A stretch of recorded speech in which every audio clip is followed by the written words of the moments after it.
ગુજરાતમાં સ્થાનિક સ્વરાજ્યની ચૂંટણી 2026 જેને લઈને રાજકીય માહોલ ગરમાયેલો છે. ઉમેદવારો મેદાનમાં ઉતરી ગયા છે, લોકોને રીઝવવાનો પ્રયાસ કરી રહ્યા છે. હવે સવાલ એ છે કે લોકોને કેમ રીઝવવા પડે? કારણ કે સૌથી મહત્વનું કામ તો આપ લોકોએ કરવાનું છે, આપણે સૌએ કરવાનું છે, અને એ છે આપણા મતાધિકારનો ઉપયોગ કરવાનું કામ. આપણે 26 તારીખે જઈ અને આપણું જે મતદાન કેન્દ્ર છે ત્યાં જઈને મતદાન કરવાનું છે, અને એ સૌથી મહત્વનું કામ છે. આપણે ભારતીય છે, લોકશાહીમાં રહીએ છીએ, અને માટે મતાધિકારનો ઉપયોગ કરવો એ આપણી નૈતિક ફરજ પણ છે.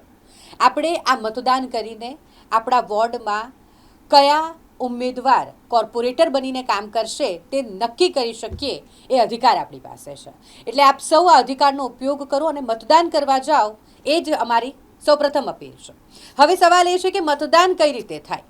આમ તો મોટાભાગના લોકો મતદાન કરે છે એટલે એમને ખબર છે કે મતદાન કઈ રીતે કરવાનું હોય, કારણ કે આપણે પહેલી વાર તો ચૂંટણી નથી કરતા. પહેલાં પણ આપણે ચૂંટણી કરી ચૂક્યા છે. ફરી એક વખત આપને જણાવી દઈએ કે કઈ રીતે મતદાન કરવાનું હોય છે. આપણે ત્યાં ઈવીએમ મશીન થકી મતદાન થાય છે, અને ઈવીએમ મશીનમાં એક બેલેટ યુનિટ હોય. આ બેલેટ યુનિટમાં સૌપ્રથમ ઉમેદવારનો ક્રમાંક હોય, ત્યારબાદ ઉમેદવારનું નામ લખેલું હોય, અને પછી જે તે પક્ષમાંથી જો ઉમેદવાર ચૂંટણી લડતા હોય તો તે પક્ષનું સિમ્બોલ હોય, એટલે કે નિશાન હોય, અને બાજુમાં બ્લુ કલરનું બટન હશે. હવે જેટલા ઉમેદવાર તમારા વોર્ડમાંથી ચૂંટણી લડી રહ્યા હશે એ તમામના ક્રમાંક અને તેમના નામ અને તેમના પક્ષનું નિશાન એ તમે ક્રમસર અહીં જે રીતે બેલેટ યુનિટ તમે સ્ક્રીન પર જોઈ રહ્યા છો ત્યાં તમે જોઈ શકશો. તમારે જે ઉમેદવારને મત આપવો છે તે ઉમેદવારના નામની બાજુમાં જે બ્લુ કલરનું બટન છે એ તમારે દબાવવાનું છે.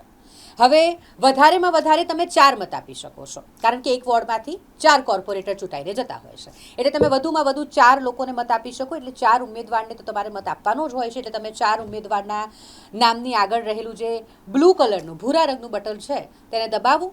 અહીં તમારું કામ પૂરું નથી થતું. હવે આ બટન દબાયા પછી તમારે અંતમાં જે યલો કલરમાં રજિસ્ટર લખેલું છે એ પણ દબાવવાનું રહેશે.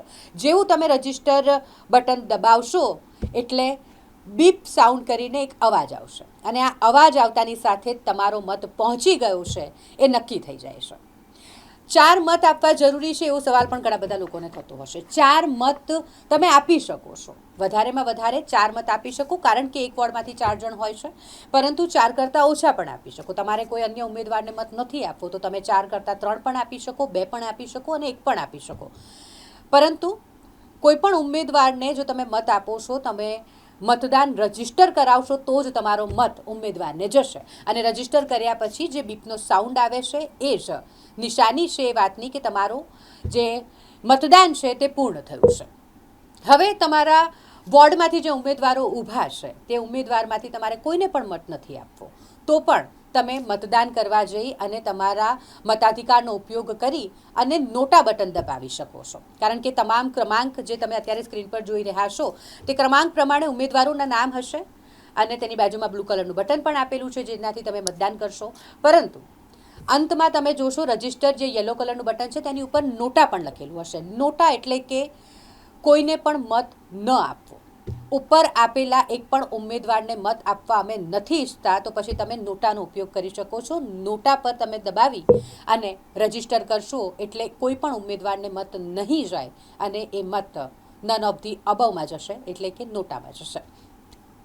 આ મતદાન કઈ રીતે કરવું એના વિશે આપણે વાત કરીએ. વડોદરા મહાનગરપાલિકાની ચૂંટણી 2021 જ્યારે થઈ ત્યારે મતદાનની જે ટકાવારી વિશે વાત કરીએ તો કુલ વસ્તીના 47 થી 48% લોકોએ જ મતાધિકારનો ઉપયોગ કર્યો હતો અને મતદાન કર્યું હતું. આપણી જેટલી વસ્તી છે તેના કરતાં અડધાથી પણ ઓછા લોકોએ મતદાન કર્યું હતું.